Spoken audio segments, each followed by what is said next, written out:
What's up, everybody? I wanted to make a little video talking more about the differences between the traditional stance and like an athletic stance. So, like what we would call the traditional stance is with your ankles touching, like your feet as close together as you can get them. And what this is going to do when you're swinging the mace, like it's going to really force you to use your body and your technique to keep yourself from tipping over while you swing it.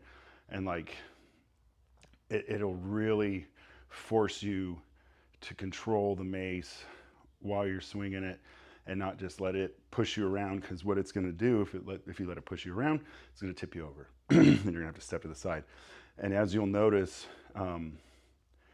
having your ankles touch is one thing, but the second they break apart and they start to get farther apart, it gets easier because your base is widening.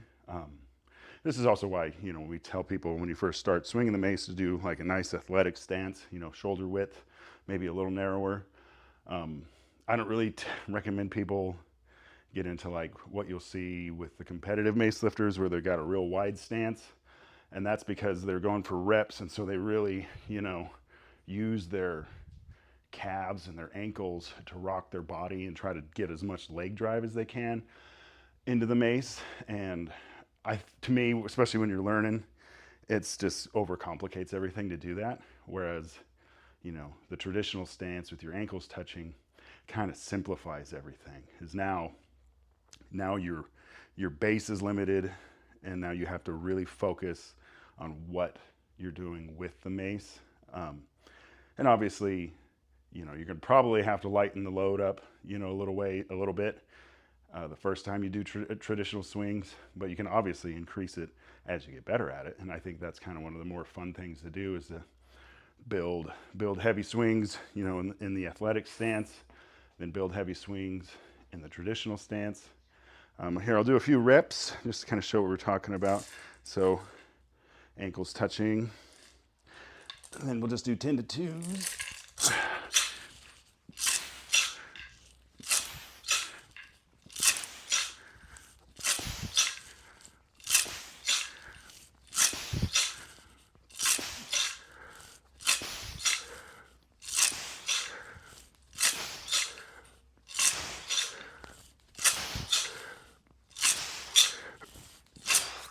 Now for like the athletic stance.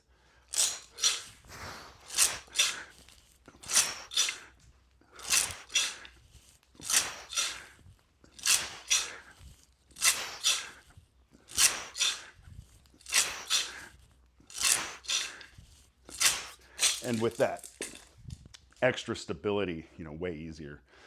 And that's even what I just did is probably a nice fun way to do kind of like a mechanical drop set, if you will, where you do traditional swings until you're starting to fall apart, and spread your feet out a little bit.